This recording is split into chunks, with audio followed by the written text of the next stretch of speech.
qalu sai mala'iku suka ce aka ji ada fiha man yusudu fiha yanzu Allah za ka sanya cikin ƙasa masu barna cikin ta sai aka ce wannan manufar maganar da mala'iku suka yi suna niyyar su a sa su halifancin su ke so a sa su halifancin ba mutu da manufa sai Allah ya ce inni a'lamu ma la ta'lamu to ai ni na san abin da ku ba ku sani ba na san abin da ba ku sani ba a cikin abin da na yi niyya nazartarwa har mala'iku suka ce suna cewa to aika ubangiji ba zai halitta wasu bayan mu ba waɗanda sun kaji mu sani saboda haka da suna mutum wannan magana Allah ya ji su zai kale su wa allama adama al-asma وعلم آدم الأسماء كلها ثم عرضهم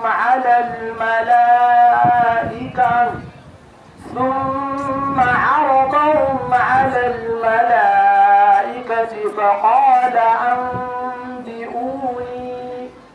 فقال أنبئوني بأسماء هؤلاء إن كنتم صادقين. وعلم الأسماء كلها وعلم آدم sai Allah ya sanar da annabi Adam asma sunayen abubuwa musammiyati abubuwan ambata kullaha dukkan su ma rabahum alal mala'ika sannan sai Allah ya bijiro da waɗannan abubuwa ga mala'iku faqala anbiruni bi asma'i ko bani labari bi asma'i haula'i sunayen waɗannan abubuwa dan kuntum sadiqina in kun zan masu gaskiya cewa ni ba zan halitta kamar ku ba wato ba can koyi sun ce Allah bai halitta wanda shi sani ba sai Allah ya ce to ku bani labarin waɗannan abubuwa in har dai kun zan masu gaskiya ga abin da kuke ba ku bani labari gashi ko Allah ya halitta su amma ba a sa masu ilhama ta sunayen waɗannan abubuwa to rashin ilhama da Allah bai cusa masu ba ba su san sunayen su ba amma ga annabi Adamu wanda aka halitta gabansu shi ko Allah ya cusa mai ilimin sanin waɗannan abubuwa wa qulna ya adamu albi'hum bi asma'i قالوا سبحانك لا علم لنا إلا ما علمتنا إنك أنت العليم الحكيم وقلنا يا an nuna mana lokaci ya yi Allah shi ma wannan taruwa ta mu albarka kuma waɗanda suka samu wannan karatu Allah shi ma karatun albarka Allah ya sa ya zama ta farkin tsira gare su da malamansu da iyayensu da mu da muka bauta aya su murna baki ɗai wassalamu alaikum wa rahmatullahi wa barakatuh at-takbir wa alaikum assalam wa rahmatullahi wa barakatuh nasiha kenan aka saurara daga bakin malam Abdulaziz Galaki wanda ya gabatar game da muhimmancin ilimi da neman ilimi da fatar Allah ya saka ma malam da alkhairi kuma mu da muka saurari wannan nasiha Allah ya ba mu ikon aiki da ita ba tare da bata lokaci ba za mu gayyato malami na gaba. Assalamu alaikum wa rahmatullahi ta'ala wa barakatuhu. Ana maraba da ba ainihin wani su da suka fara su da mai bayan baki a cikin wannan taro muna wasu barka da zuwa da fatan Allah da kuke sarki saka musu duka kai akwai irin alhaji mutala salisu da kushi ko kuma in ce kura da irin su alhaji lami irin su mala wancan kura da kuma malamin mala alhaji kura muna wasu barka da zuwa na insha Allah sai a dalla ta gaba za mu kira malami na gaba wanda zai ci gaba da gabatar da nasihohi kamar yadda aka tsara shi ne malaminmu malam Dr. Isa Bala Komawa karmakallah tafadda mashkuran ma'ajuran insha Allah. sa mai nan ko ka gami ta nan ma tana zama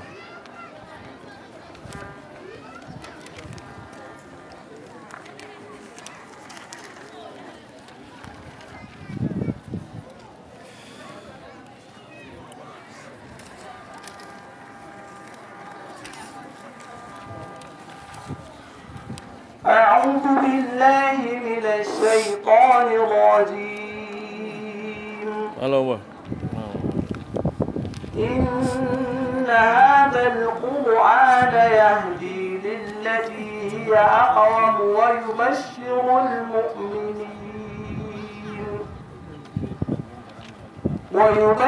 المؤمنين الذين يعملون الصالحات أن لهم أجرا كبيرا.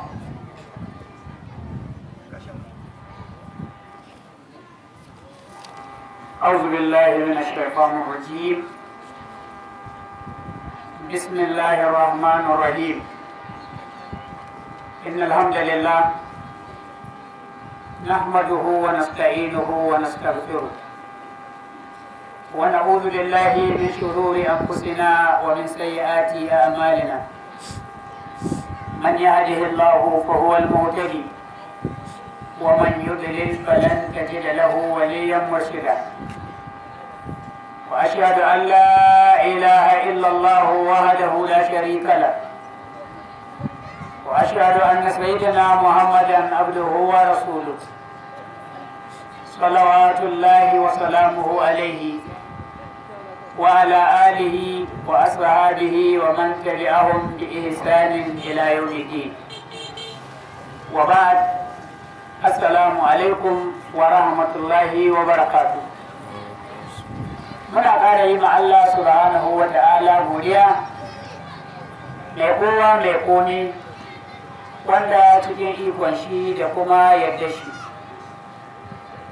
ya haɗa mu a wannan makaranta mai albarka a daidai wannan rana mai albarka a kuma irin daidai wannan lokaci mai albarka, kuma mun haɗu domin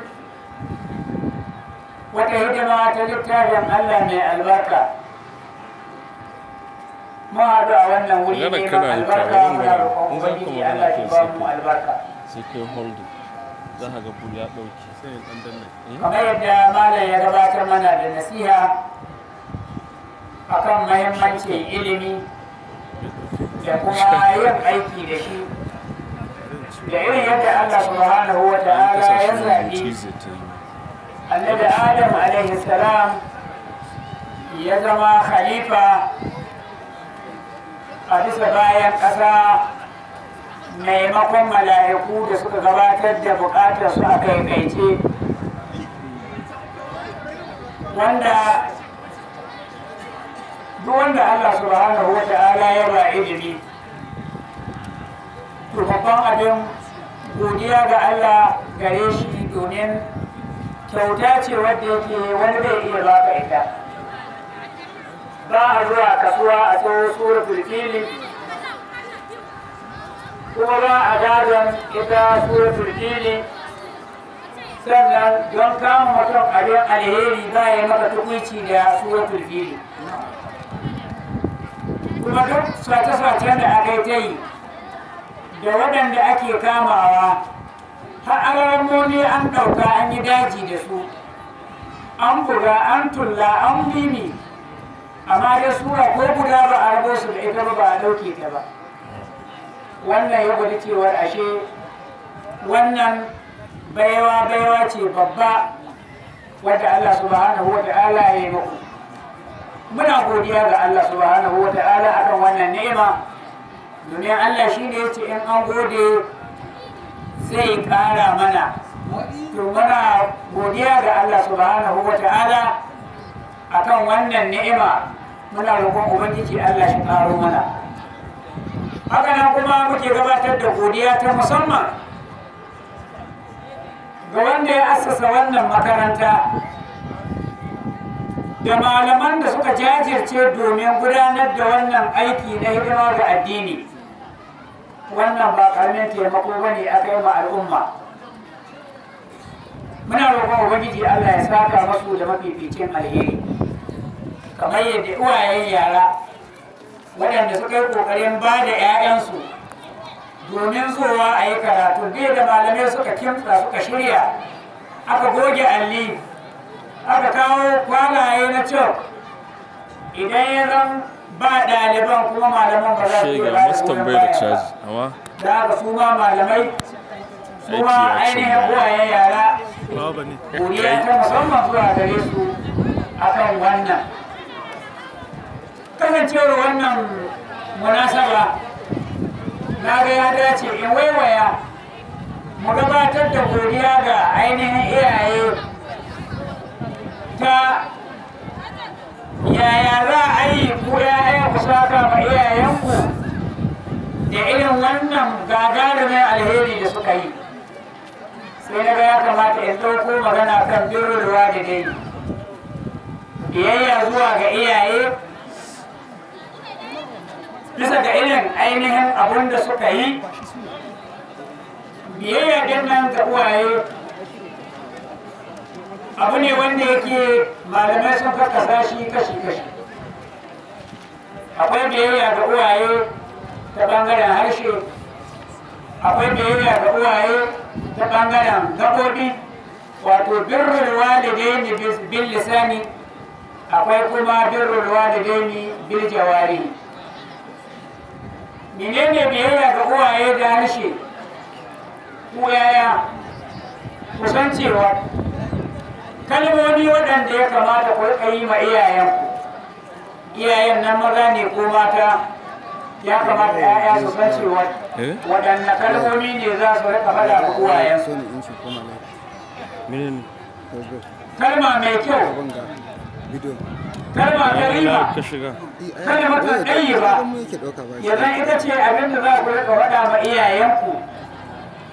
Domin Allah subhanahu wa ta'ala a ɓangaren wannan Allah ya zargi waɗanda suke faɗa ma uwayensu magana wadda ba ta dace ba, cewa uffin ko abin da ya kama da uffin.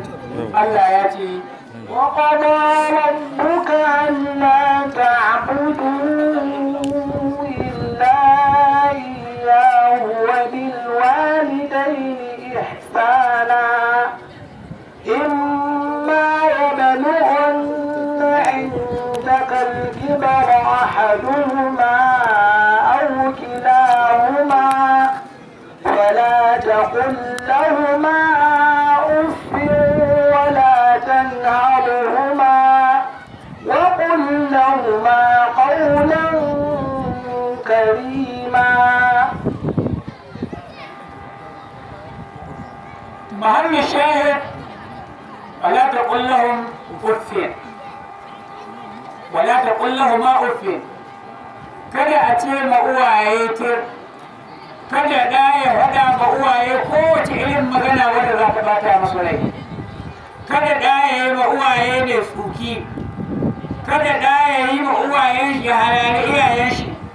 Duka malamai sun yi magana cewa duk uffin tana iya ɗauke wannan. Allah madaukakin sarki ya hana, domin yin irin haka nan abu ne wanda yake bai dace ga 'ya'ya ba. Ashe 'ya'ya dole ne a yi ƙoƙari muga cewa irin hidima ga da uwaye su kai. In yanzu za a kira mu a zannar da mu a ce muna ganin kimanin naira miliyan nawa uwayenmu suka kashe kayan balagan mu, ɓangaren magani nawa suka kashe, ɓangaren sutura, ɓangaren abinci, ɓangaren abin sha, babu ɗan da zai iya kawowa ya ce ga ainihin yana kallon ga irin abin da ya kamata a ce su yanzu zuwa yanzu sun kashe mashi miliyan kaza. To shi in ko haka ne ya kamata 'ya'ya a yi ƙoƙari a kyautata ma iyaye, da kyautata musu ne za a samu ƙarin ilimi, kuma wannan ilimin da Allah ya ba ku ba zai zama ya zauna ba cikin kwakwalwarku sai ta hanyar yin biyayya zuwa ga iyayenku.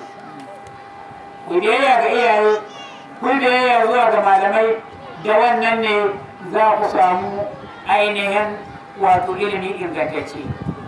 Duk lokacin da ake kallon cewa ya yi uwaye ne, babu yadda za a yi samu albarka.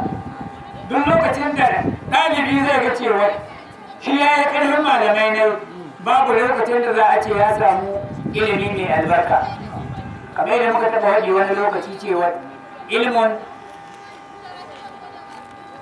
wanda zai biɗe shi dole sai ya zama ƙasa ga wani, kamar yadda wasalin ainihin shi ya zama ƙasa, to haka nan idan mutum ya ce ba zai duka ga malaman shi ba, shi ko ba zai zama malami ba. Haka nan wanda ya ce ba zai duka ma iyayen shi ba, shi ko wasu 'ya'yan shi in sun taso ba za su duka mashi ba.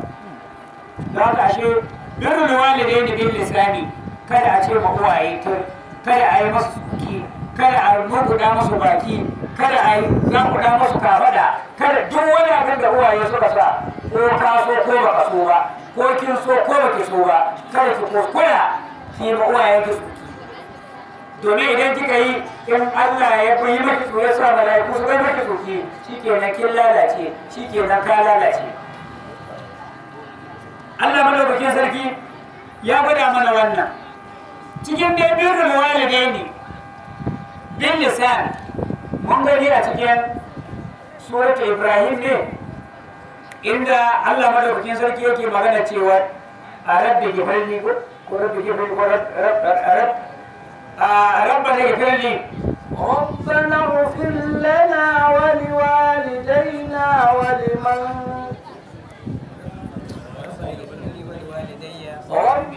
ربنا اغفر لي ولوالدي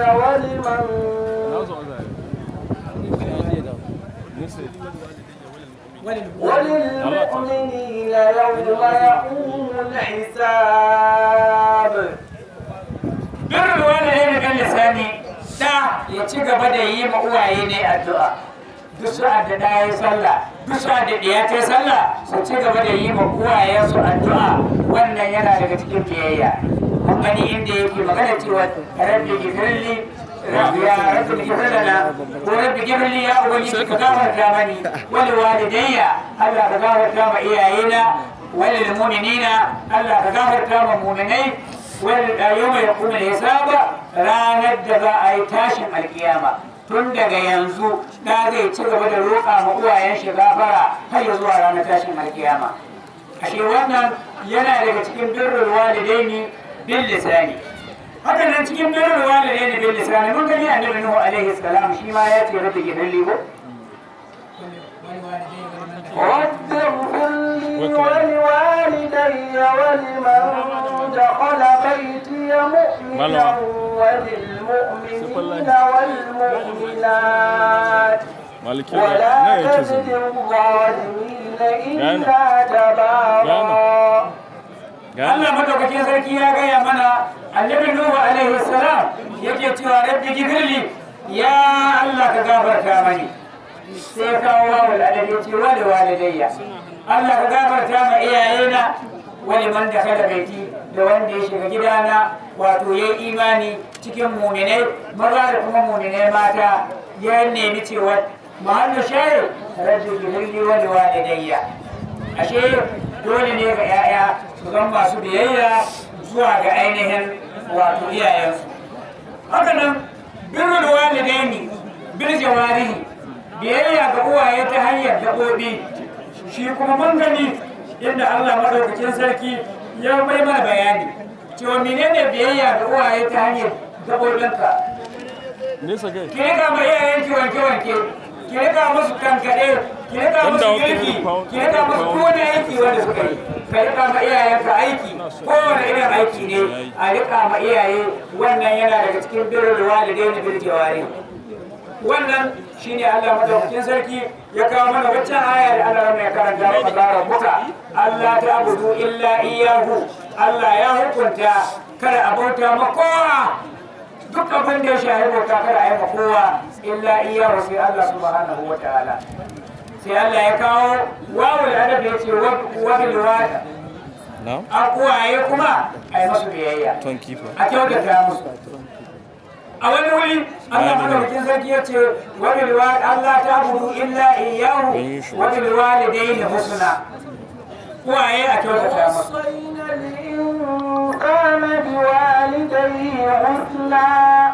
وإن جاهداك لتشرك بي ما ليس لك به علم فلا تطعهما إلي مرجعكم فأنبئكم بما كنتم تعملون. ووصينا الإنسان